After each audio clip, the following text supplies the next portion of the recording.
Gunung berapi Klayuviskoy di semenanjung Kamchatka, Rusia meletus tak lama setelah gempa bumi dahsyat bermagnitudo 8,8 mengguncang wilayah tersebut pada hari Rabu kemarin.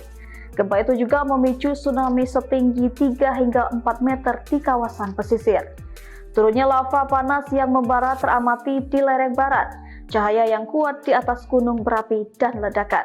Tulis layanan geofisika serikat dari Akademi Ilmu Pengetahuan Rusia dalam sebuah pernyataan di Telegram, Kamis 31 Juli 2025. Terletak sekitar 450 km di utara ibu kota regional, Petropavlovsky-Kamchatsky. Klayuviskoy adalah salah satu gunung berapi tertinggi di dunia. Gempa bumi bermagnitudo 8,8 yang terjadi di lepas pantai Kamchatka telah merusak sejumlah bangunan dan melukai beberapa orang di wilayah terpencil Rusia tersebut, tetapi tidak ada laporan korban jiwa. Gempa tersebut juga memicu gelombang setinggi 3 hingga 4 meter, terutama di wilayah pesisir Severokurilsk dan Kamchatka bagian timur.